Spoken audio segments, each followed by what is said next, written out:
What if rooms are alive? Many people believe that, just like humans, rooms carry their own specific energy. Think about it for a moment. When you visit a friend or family member's home, you feel the energy of the place. It's warm, inviting, or maybe chaotic. This energy is a combination of all the rooms in the house. And then there are those rooms, like the dark basement only lit by a single light, an attic with a creaking floor. These rooms feel different, mysterious, somehow inviting you, as if they're waiting for something, pulling you, calling you to step inside. That's because rooms are alive. They breathe, dream, and sometimes they hunger. At first, it might not be obvious, but puzzle games, just like rooms, lure you in with a false sense of security, with a promise of logic and order, but as you work through their intricacies, you realize there is something deeper beneath the surface. This brings me to Cube Escape Paradox. The game begins innocently enough. You're a detective trapped in a strange room, with no memory of how you got there. It's just you, the four walls, and a series of puzzles that would hopefully lead you to your freedom.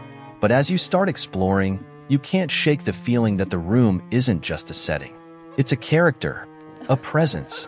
It's toying with you, like a cat with a mouse. At first, the puzzles seem logical, even mundane.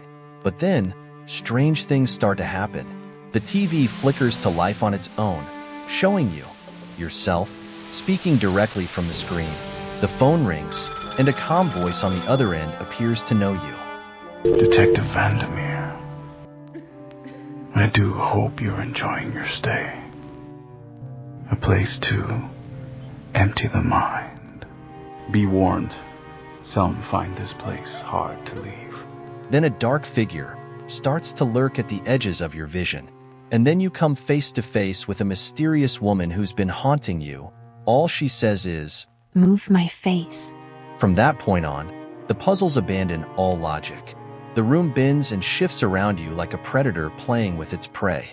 Every time you think you're close to escaping, it drags you back in, clawing deeper into your mind. This isn't just a game. It's an entity, alive, cruel, and hungry, and it feeds on your struggling mind. If Cube Escape Paradox reveals a room's sinister mind, Rusty Lake Hotel shows us a quieter, more deliberate hunger. Here, you're not solving puzzles to escape. You're part of the greater, bigger machine. The game takes place in an isolated, 5-star hotel in the center of a beautiful lake. 5 peculiar guests come to visit. They check in. Your job is to prepare one of them for a special dinner that will take place each night. And what could be more special than preparing them to become the main course? But the real horror lies, not in the act, but in the rooms themselves. Each room is perfectly tailored to its occupant, not for comfort, but for their demise. Take Mr. Rabbit, for example. He's a magician, and his room reflects his craft in chilling ways. A locked wardrobe hides his magician's hat, which must be retrieved to begin his final performance. When the hat is returned, flowers bloom from it in an eerie display. The room seems to mock his art, turning it into a ritual of death. The puzzles escalate. Mr. Rabbit goes into the swords box, a classic magician's trick. But here, there's no illusion. The swords pierce him for real, and his lifeless body becomes the main ingredient for Rabbit's stew. The room isn't just alive. It's working against him, turning every part of itself into his trap. And there is Mr. Boar's room, by contrast, is filled with heavy tools, each one seemingly coaxing him toward his grim fate. It is as though the rooms are partnering with you. Their designs aligned with the hotel's grip purpose. They don't just house the guests, they guide them to their final destination. The rooms aren't just alive, they're loyal, like hunting dogs helping their master take down the prey. This idea of loyalty in living spaces reaches its most fantastical form in folklore, with the infamous walking house of Baba Yaga. In Slavic mythology, Baba Yaga is a witch who lives in a hut perched on giant chicken leg. The house doesn't just move. It's alive, fiercely loyal to its mistress. It obeys her commands, defends her from intruders, and shifts through the forest like a sentinel. Yet, it's not mindless.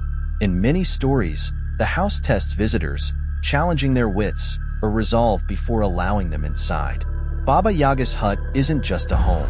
It's a partner, as cunning and unpredictable as she is. It's a living example of the bond between a sentient space and its occupant. The concept of living, breathing spaces isn't confined to folklore. Take a series like Howl's Moving Castle. Its castle isn't just a backdrop, but a dynamic participant in the story. The castle shifts and morphs, reflecting the emotions of its inhabitants. It evolves with its occupants, mirroring their struggles and growth. Some games take the idea of living spaces to literal extremes, where houses and rooms are no longer just alive. They're predators. One great example is the game, This House Eats People. In this game, you take on the role of a photographer sent to investigate an abandoned farmhouse tied to a string of disappearances. Armed with only a Polaroid camera, you capture eerie snapshots of the house's haunting interiors.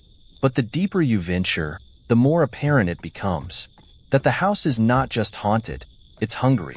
The walls seem to breathe, the floors groan under unseen weight, and shadows dart across your vision. It starts calling, pulling you closer to uncover the truth of these strange disappearances. Finally, you succumb to its pull, lured into the attic, where the horrifying secret is revealed. A giant heart, pulsating in the center of the room, pumps with grotesque vitality. The walls, slick with saliva-like moisture, as if they're alive with anticipation. Flesh seems to grow over every surface. This house is a living organism. As the floor begins to shift and pull you downward, like a monstrous throat devouring its prey, you realize the grim fate of those who came before you.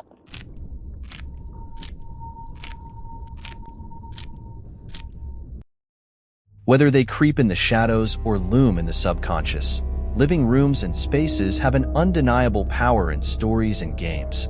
They make us question what a home really is, a place of safety or a trap waiting to spring.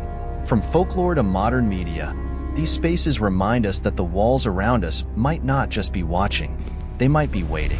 The next time you step into a quiet room and feel a strange pull, remember, it might not be just your imagination. The room could be alive, trying to call you, pull you deeper, because it just might be hungry.